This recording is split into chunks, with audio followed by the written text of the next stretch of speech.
ಕಿವಿಗಳಲ್ಲಿ ಒಳ್ಳೊಳ್ಳೆ ಹಾಡುಗಳನ್ನು ತುಂಬಿಸ್ಕೊಂಡಿದ್ದೀರಾ, ಜಾನಪದ ನೃತ್ಯಗಳನ್ನು ಕಣ್ಣಲ್ಲಿ ತುಂಬಿಸ್ಕೊಂಡಿದ್ದೀರಾ. ಇಂತಹ ಸಮಯದಲ್ಲಿ ಮಾತಾಡೋದು ನನಗೆ ಹೊಟ್ಟೆ ಕಿಚ್ಚಲಿ.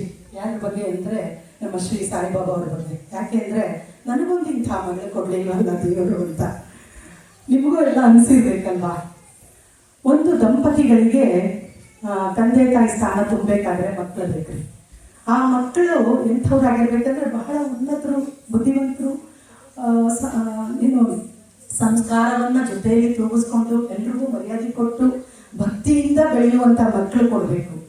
ಅಂಥದ್ರಲ್ಲಿ ಇವತ್ತು ಆ ತಂದೆ ತಾಯಿಗಳು ಪುಣ್ಯ ಮಾಡಿದ್ದಾರೆ. ಇಷ್ಟು ವರ್ಷ ಆದರೂ ತಮ್ಮ ತಂದೆ ತಾಯಿಯನ್ನ ನೆನಪಿಸಿಕೊಳ್ಳುತ್ತಾ ಮುಂದೆ ಸಾಗಿ ಟ್ರಸ್ಟನ್ನ ಸೃಷ್ಟಿ ಮಾಡಿ ಪತ್ರಕರ್ತರಾಗಿದ್ರು. ಇವತ್ತು ಪತ್ರಕರ್ತರನ್ನು ಯಾರೇ ಸ್ಮರಿಸ್ತಾ ಇದ್ದಾರೆ ಬಹಳ ಕಡಿಮೆ. ಅವ್ರಿಗೆ ಅವಾರ್ಡ್ಗಳೇ ಕೊಡಲ್ಲ. ನಾನು ನಿಜ ಹೇಳ್ಬೇಕಾದ್ರೆ ನಾನು ಪ್ರತಿ ಸಲ ಅವಾರ್ಡ್ ಫಂಕ್ಷನ್ ಹೇಳ್ತಾ ಇರ್ತೀನಿ. ಪತ್ರಕರ್ತರನ್ನು ಚಾನಲ್ ಅಲ್ಲಿ ಗುರುತಿಸ್ಬೇಕು, ಅವ್ರಿಗೂ ಅವಾರ್ಡ್ ಕೊಡಬೇಕು, ಮರೆಯಲ್ಲಿ ದುಡಿತಾ ಇರ್ತಕ್ಕಂಥವ್ರಿಗೂ ಅವಾರ್ಡ್ ಕೊಡಬೇಕು ಅಂತ. ಅಂತಹ ಒಂದು ಪತ್ರಕರ್ತರನ್ನ ಇವತ್ತು ಕೌಸ್ತುಭ ಟ್ರಸ್ಟ್ ವೇದಿಕೆ ಕಲೆ, ಸಂಸ್ಕೃತಿ, ಪತ್ರಕರ್ತರನ್ನ, ಕಲಾವಿದರನ್ನ ಎಲ್ಲರೂ ಒಂದು ಕಡೆ ಕೂಡ ಹಾಕಿ ನಮ್ಮನ್ನ ಇವತ್ತು ಕಣ್ಣಿತನು